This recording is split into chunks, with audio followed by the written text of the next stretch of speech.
we have with us Dr. Hakan Çoker.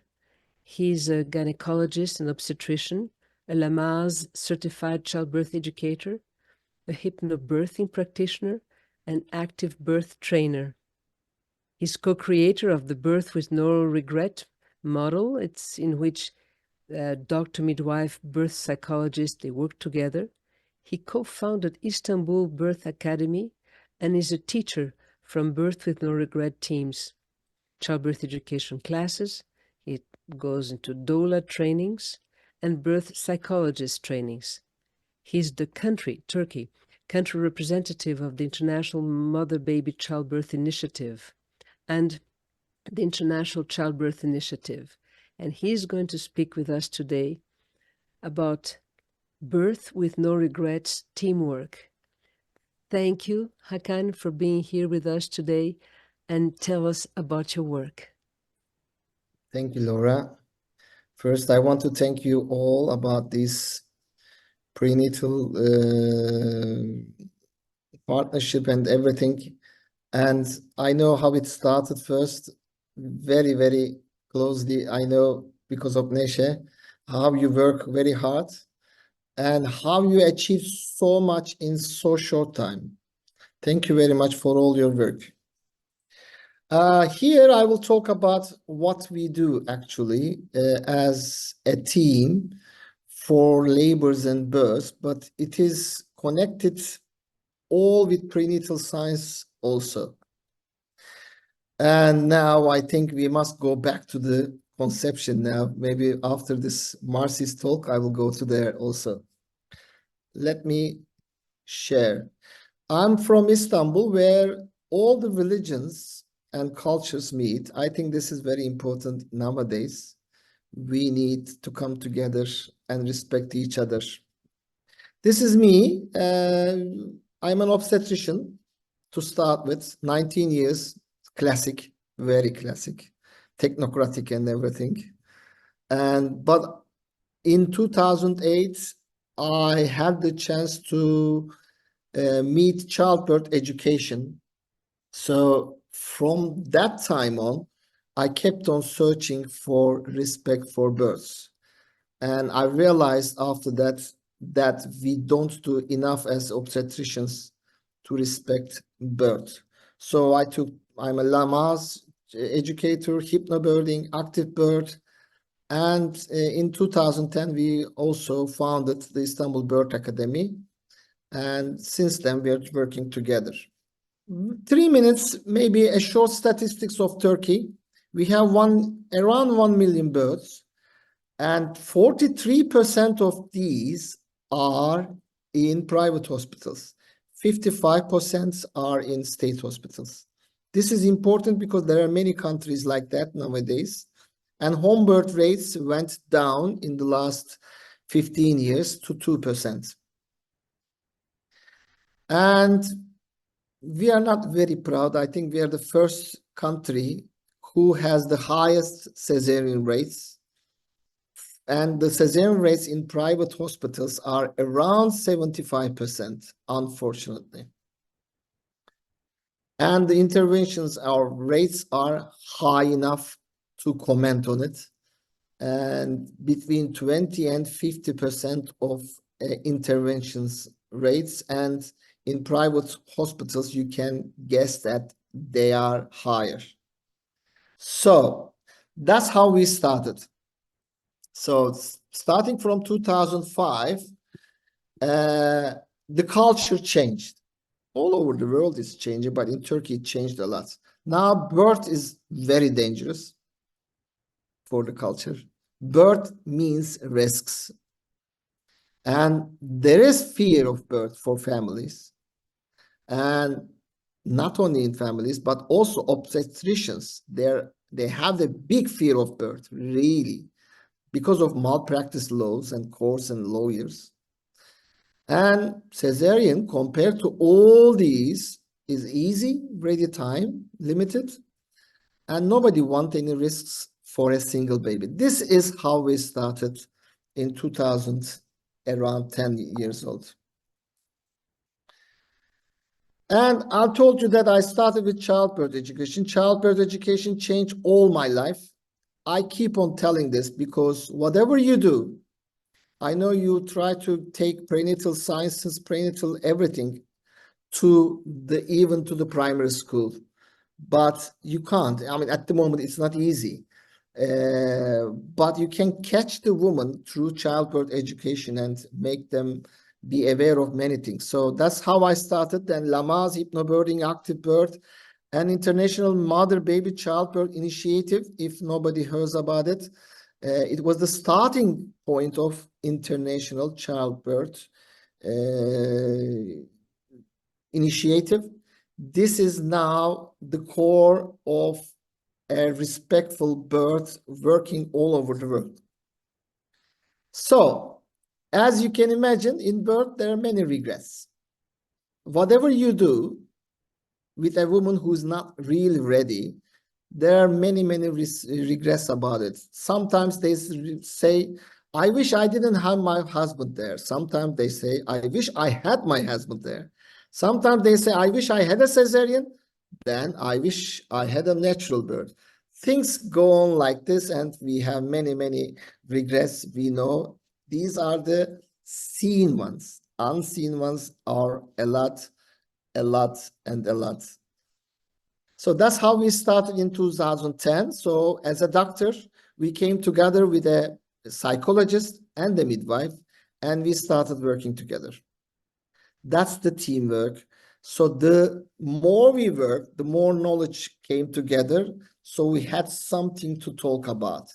This is the first in the world team that has a birth psychologist in the team, because you all now know that it's not easy.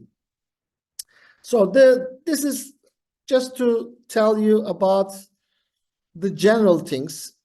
As I told you, we have 18 hours of childbirth education, international type, all talking about their rights and telling them about birth and cesarean and even epidural and everything about birth.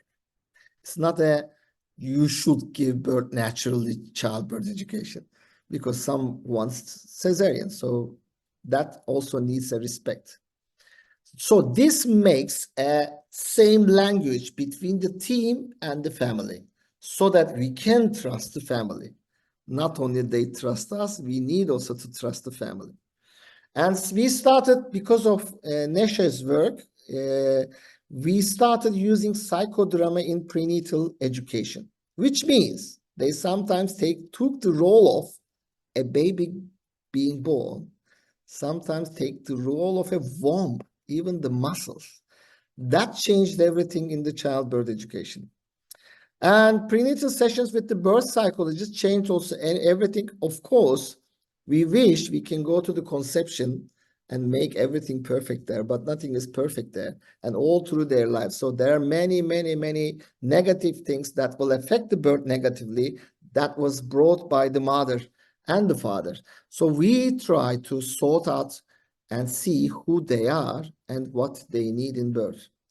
As I told you, the birth team is obstetrician, midwife, and or a doula, and the birth psychologist. And we respect all the birth preferences. We don't have a birthing style. We are not a team to decide. We don't have that right to decide about how a woman should give birth. And we respect all 12 steps of International Childbirth Initiative. And we also take active role in shared decision-making.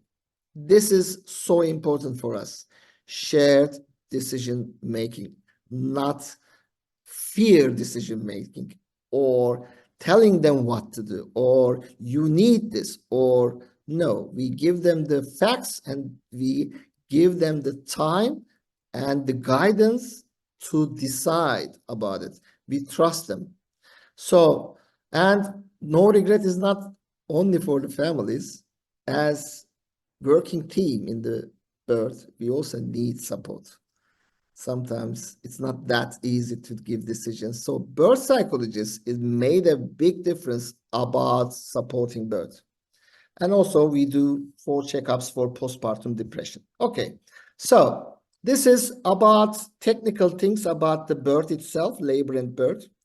You can read this in International Childbirth Initiative 12 Rules or World Health Organization 2018 Guidance for a Positive Birth agenda or rules, all evidence-based, so we try to follow them. Birth starts on its own. It doesn't matter how long it takes. And we use shared decision making. No limits for labor and birth. We don't have that. They don't have to give birth in a limited time. We use birth pool, nearly 80% of births, and 50% give birth in water because water makes a big difference in birth. We never, ever use routine interventions. We don't need them. It is evidence-based. So, and we don't do any food restriction. And we have freedom for mobility. You might say, what is this? Of course, the woman has the right to have mobility. But I still know, in my country at least, many hospitals keeping the woman in the bed still. So it sounds simple, but it is happening still. We have drug-free continuous support, which is given by the midwife or the doula, one-to-one and continuous. That's always welcome. They all like to come after childbirth education. Before that, half thinks that they have no right to be in the birthing room. But after that, they want to come, they come and they love it. They really love it. Some of them says, I wish I was a woman giving birth sometimes. That's the respect for the woman. And the cord is never cut until the flow stops. Baby is directly giving to the mother for skin contact and stays minimum 2 hours there without any interruption. This is the most important thing we are paying attention because the baby is born, nothing can happen. So this is the best thing that we can achieve. And if, of course, cesarean can be needed, if it is needed, we have still the mother-baby friendly cesarean, which means all these are done and that's are there as a family. Okay. So these are the results. I will not go through it, all that, but as you can imagine, with the teamwork and supporting things like this, the cesarean rates are in the limit of World Health Organization between 12 and 18%. This is, I know it can be made lowered, it can be lower, but in a city with women who doesn't want any risks, lowering doesn't make them happy. So this is that. So, and all the interventions rates here you see are between 2 to 5 and 10%. And this is not a big thing. If you support a woman, if you don't do anything routinely, then you achieve these easily. We don't have postpartum depression, only 2, but they had past story of depression.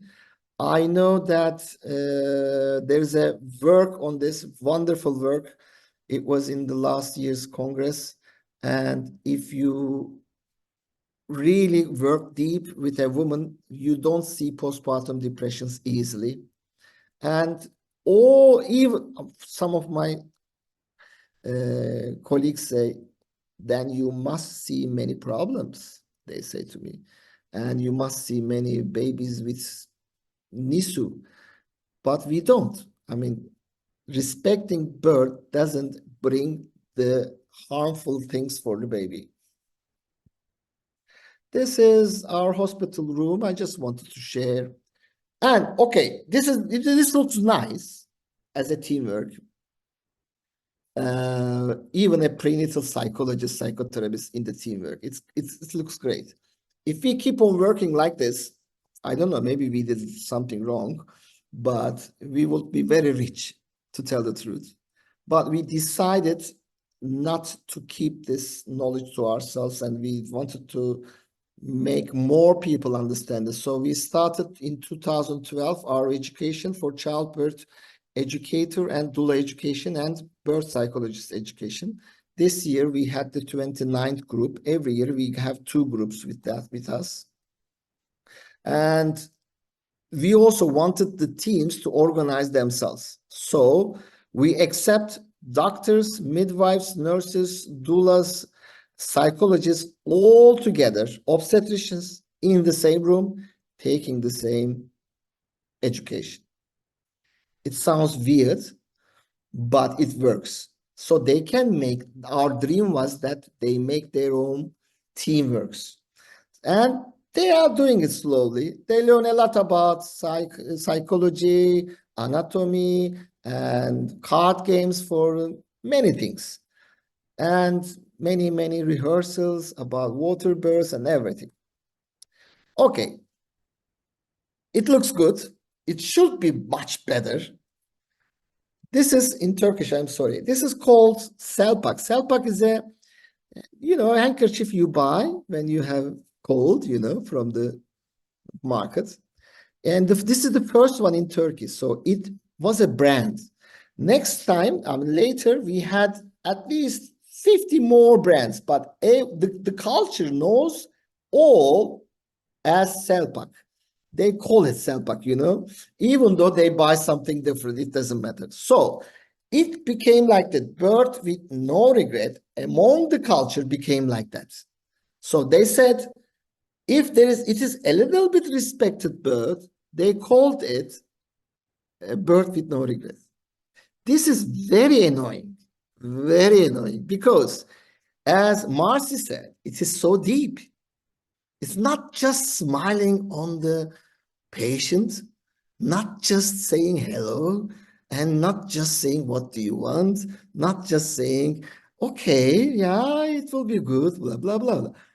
It is so deep that it is connected with the work you do with the woman to understand herself, to understand the baby as an individual. So we are in a challenge of this, unfortunately, because I think birth with no regret is still a baby for the future births. Really a baby. And listening to all what you say here, it is a baby. Because obstetricians, even though they had the same education, hardly ever use a birth psychologist still. Because most things that's respecting a bit more for the mother is enough. And even the mothers think the same.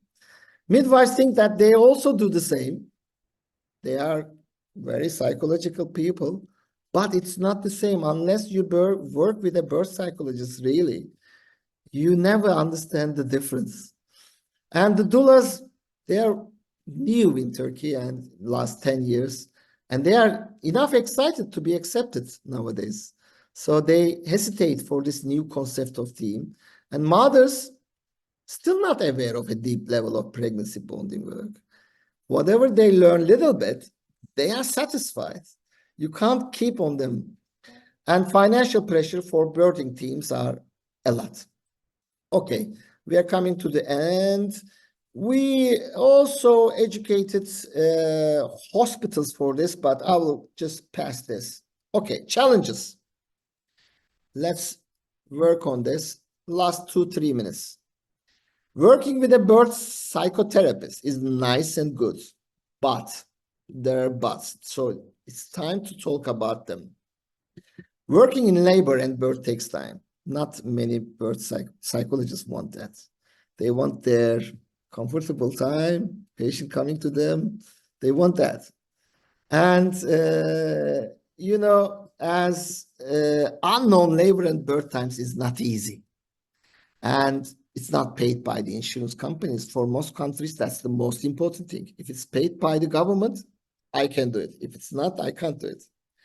And educated therapists, numbers for birth are very few, because you should be a therapist first, then you become a birth psychotherapist.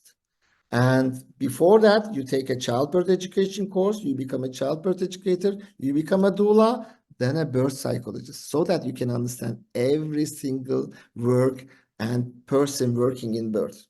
So it is not that easy, but It's green. I mean, the plant is green, so it will grow. Don't worry. So let's come to the end. These are some pictures from our births. Sometimes we also have the daughters and sisters and sisters to the birth. And we respect a lot about the fathers, and we pay a lot of attention to skin contact with the father and the baby. All these pictures are, we took, they gave us right to show it for this educational part. And the birth psychologists, sometimes they support the father, so they go sometimes very sentimental and they go crying and everything. They are very affected. And this is a cesarean photo. We pay a lot of attention so that the babies are still in skin-to-skin contact and in bonding with the mother during the cesarean. Last sentence, birth with no reader is a team. There are many teams in the world like this, I know. But this is the first time we have the birth psychologist. It's not easy. We don't say that everybody can do it. It's not easy. It takes a lot of, so I want to thank all the birth psychologists working in birth, sacrificing. This is a sacrification, really. But our aim is to empower women to give birth by supporting them in all ways through the guidance of evidence. The evidence and the support is our aim for the birth. Thank you very much for listening to me. If you have any questions, this is my communication. And I also want to share my mother's photo from 1950s. This is my mother, who was a midwife, and my aunt is a midwife. My grandmother is a midwife.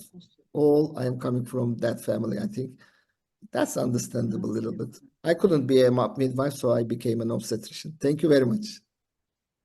Thank you very much, Hakan. Thank you very much. We didn't get to see the picture of your mother. A picture of the mother, it was very small there. Yeah. Mulher. There she is. Oh, there she is in the, okay. This is fantastic. Okay, thank That's you. her diploma. That's my mother's 1950, from 1950, her first diploma as a graduate. This is fantastic. Listen, we have questions, and Dr. Shital Latia from India says, please share about the crucial interventions for baby immediately after birth, whether vitamin injection, cleaning, tapping really needed immediately. There is no one, sorry, but there is no intervention for a newborn baby. K vitamin is good for stopping the bleeding after birth in 400,000 babies, but it's not immediate. You can do it 2 hours later, or you can give drops. Waiting, is it that important? No. Cutting the cord. Everywhere the evidence says don't cut the cord. So for a newborn baby, the first thing as an intervention is to give the baby to the mother where it belongs to. This is so, so special. Oh my, it's great for mental health later on. And we have another question from Prenatal Alliance. How to reproduce this in the world, Dr. Hakan? Reproduce, Yeah. to make more. Yeah, how? How would you go about it? We want it all over the world. Birth psychologists going to the birth is an individual thing at the moment. But if we can make the governments to pay for it, we can have more birth psychologists participating births. So that's the only way, I think. Yes. Insurance companies and the governments paying for birth double. Yeah, but the whole concept of a team, the way you brought this team, even with psychodrama during prenatal, I mean, it's a continuing concept. And well, this certainly. Laura, I know your aim is to bring the prenatal psychology to even primary schools. I mean, many people think about it. I mean, they can't do it at the moment, but they think about it. I met very, very important people who want it. So if we can do that, if it's in their mind in the primary school, when they grow up, they will be a governor. So yeah, we can make it easy. It will take a and little. then in medical school, perhaps it will be there, but will ring a bell. This is great. And also, Hakan, François Amig asks, have you ever integrated osteopaths in your team? Osteopathy. Osteopathy, we have a friend from Austria called Stefan Rippel, who has a talk here also about astrobirth. And in cases, it's not a routine, I must admit, but in cases of many, many, many problems, we refer to him. He's working with us. So he works in the energy level and Chinese medicine level, so that our mothers are very happy to have that.